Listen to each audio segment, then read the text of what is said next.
Salut les internets. Que serait une guitare sans ses cordes? Une vulgaire planche de bois, n'est-ce pas? Comment tu veux que you? Mais que sait-on d'ailleurs au sujet des cordes de guitare? Ouais, bah les cordes, c'est ce qui fait le son sur une guitare. Les cordes, elles s'usent et du coup, bah faut en changer régulièrement. On pourrait effectivement résumer la chose comme ça. Mais savez-vous par exemple qu'il existe de multiples sortes de cordes? Par ailleurs, les cordes de guitare, ça se choisit pas n'importe comment. Alors comment sortir tout ça? C'est ce que je vous propose de voir dans cette vidéo. Les cordes sont un peu à la guitare ce que les muscles sont au corps humain.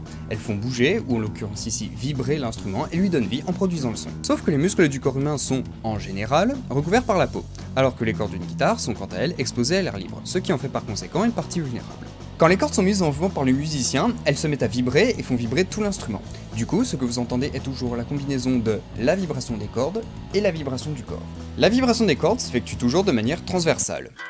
Et on va appeler sustain, ou sustain, le temps de vibration d'une corde, c'est-à-dire la durée entre le moment où la corde commence à vibrer et celui où le son de la guitare n'est plus audible. Une conséquence de cette vibration est que les cordes décrivent toujours une ligne courbe lorsqu'elles vibrent. En outre, s'il est trop forte amplitude, le déplacement transversal d'une corde vibrante peut la faire rentrer en contact avec la guitare, et plus particulièrement avec les frettes.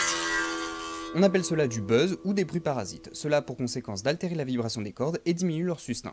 Tout à l'heure, j'ai comparé les cordes d'une guitare avec les muscles du corps humain, mais on peut aussi les comparer aux pneumatiques d'une voiture. Lorsqu'une voiture roule, les pneumatiques s'usent de par le contact avec la chaussée. Les cordes d'une guitare s'usent également de par les attaques du médiator. De même, sous l'effet de la pression de gonflage, les pneumatiques d'une voiture se déforment. Les cordes de guitare, sous la tension imposée par le mécanique, s'allongent également tout au long de leur vie. Allongement qui pourra non seulement être irréversible, mais encore ne pas être partout pareil. Elles se déforment encore au contact des frets lorsque vous appuyez dessus ou lorsque vous faites des bends et peuvent ainsi comporter des méplats locaux.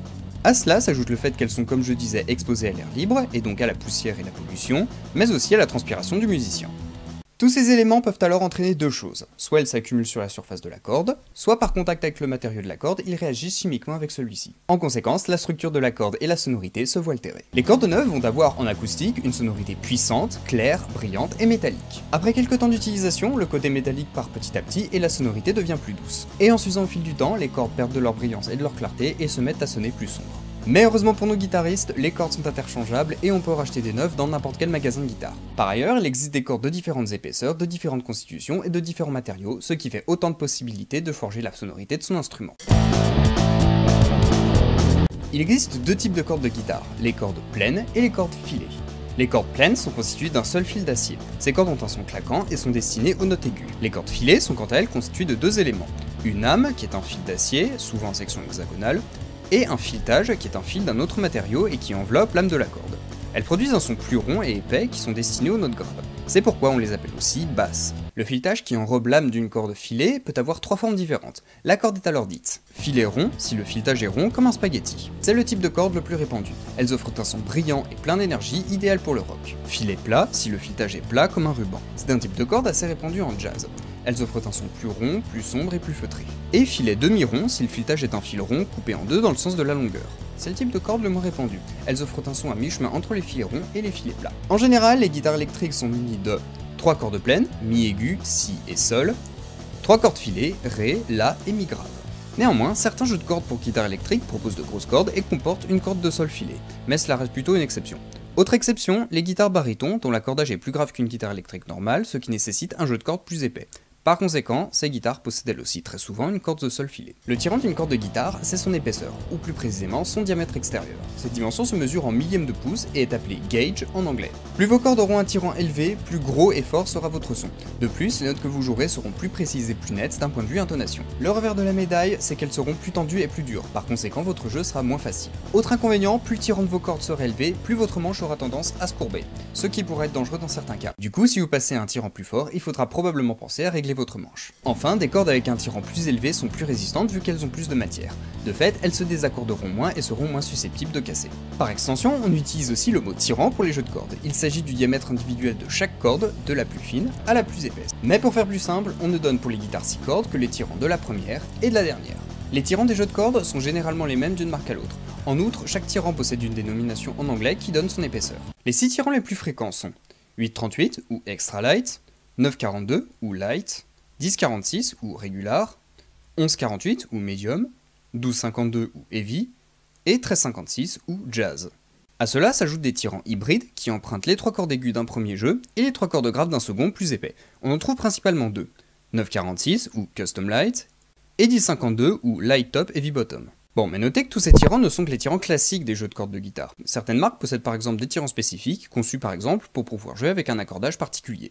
Si les cordes pleines ainsi que l'âme des cordes filées sont toujours en acier, le matériau utilisé pour le filetage peut en revanche varier. Le matériau le plus commun est un alliage d'acier et de nickel, mais on trouve aussi des filetages tout acier et des filetages tout nickel. Les premiers donnent un son plus brillant et les seconds donnent un son plus chaud. Ces dernières années, les fabricants de cordes ont été assez créatifs et on a ainsi vu arriver ces dernières années de nouvelles sortes de cordes. Ça a commencé avec les cordes dites coated, qui comportaient une fine enveloppe de plastique sur les cordes basses afin de diminuer l'exposition aux agressions extérieures.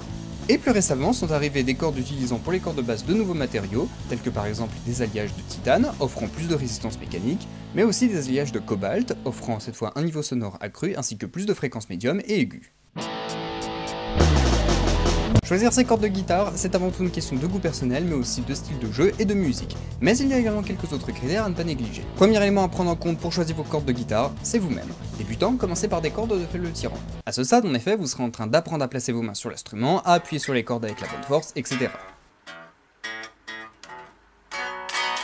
Soyez donc indulgent avec vous-même et facilitez-vous la tâche en utilisant dans un premier temps des cordes souples. Avec la pratique et l'expérience, les muscles de vos mains se développeront et vous pourrez alors monter en puissance.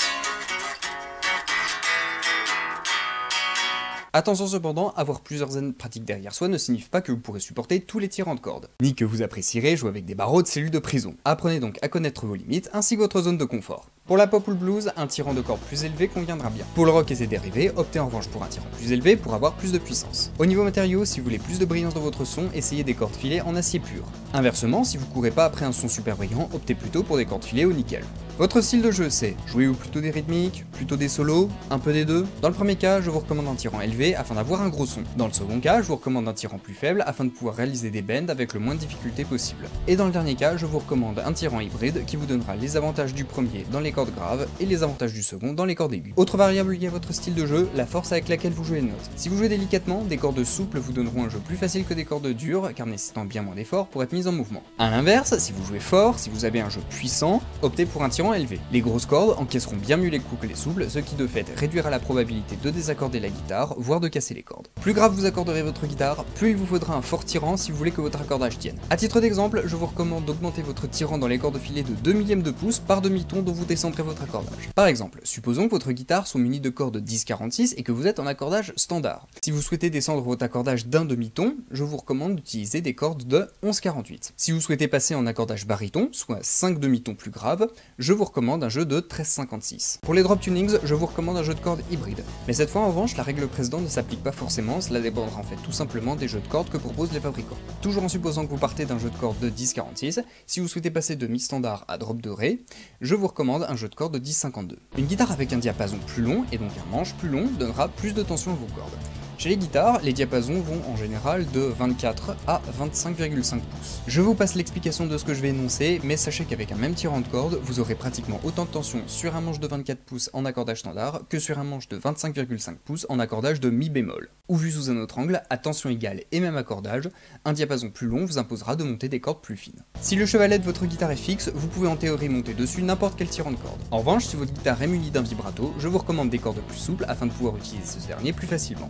Et si tout ce que je viens de vous dire vous paraît abstrait ou pas clair, voici quelques suggestions de tirants de cordes pour différentes applications.